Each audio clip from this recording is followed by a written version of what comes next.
What's up, guys? This is Mohammed. Today, we're going to be talking about why it's so important to save up for your emergency fund sooner rather than later. So, let's get right into it. Number one thing, emergency fund. What is it for? Does anybody know? Okay, so emergency fund is for money that you want to save for a rainy day. Things that come unexpectedly, that could be related to an unexpected house expense. Unfortunately, we're in a tough time. Someone could lose their job.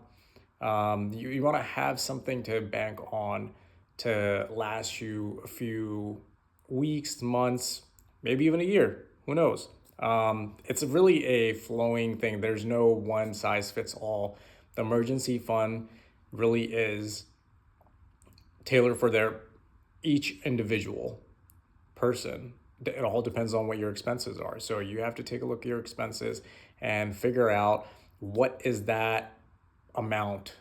What is that amount that means that is your emergency fund, right? If someone doesn't have a mortgage to pay, obviously their emergency fund will be lower than someone who does, right? So if we use example of a a family, right? So a dad, he's the only worker in the family, and you're trying to plan for a unforeseen circumstance where the person may lose their job. You don't know, but let's say their mortgage turns out to be $2,000 a month.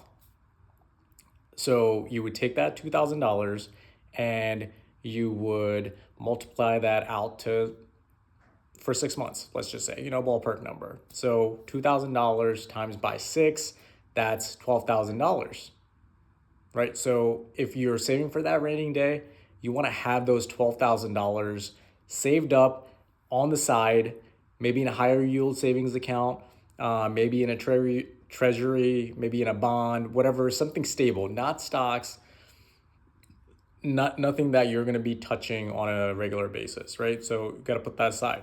So that's just one thing that we just talked about your mortgage, but what else goes into your daily expenses? Daily, weekly, monthly, right? So add those all up. That could be how much gas do you use on a weekly basis? How much groceries do you do on a weekly basis? How much does your car insurance cost on a monthly basis, right? So like, what are those uncontrollable expenses that you need regardless of when you have a job or not? On the other side, you could always scale down some of those things if you run into that situation. But let's say that you do run into that rainy day situation and you want to still keep your same lifestyle for a small amount of period while you're still working to get back on your feet. And what does that look like, right? It's always better to overestimate than underestimate, because last thing we want to happen is that you get into that situation and you're not fully prepared. So as I was saying, first thing you got to do is you have to go through your budgeting, right? Go through your daily expenses, weekly, monthly, and then lay them out. What does that look like? For someone who's, I don't want to say more risky person. They might say I only need a emergency fund for three months. Someone may need it for 6 months. Someone may try to target an 8 month or a whole year. It all depends on what makes you comfortable, right? It's not as I said earlier in the video, it's not a one size fits all. It's what makes you comfortable, because that is what you have to fall back on. Nobody else answers to this except for you. So if you're alone, sit down alone and work that math out, make a spreadsheet and what that looks like, what those numbers look like. If you have a spouse, you have a family, sit down with your family and talk to them about what it is that means to them, to what that emergency budget looks like, right? And what that emergency fund looks like.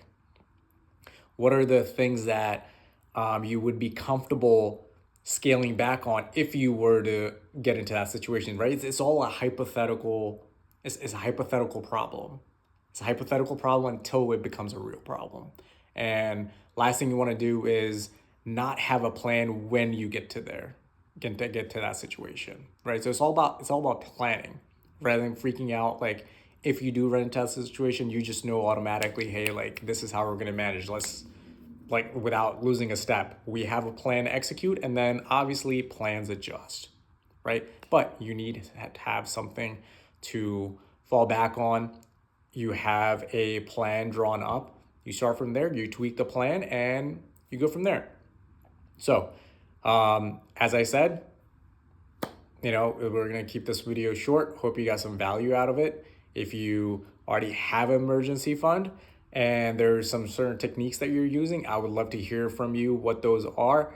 And if you haven't started one, go ahead and start one. And if you run into any questions, also feel free to come back and comment down below. I will try to check my comments, and I'll try to respond back to you.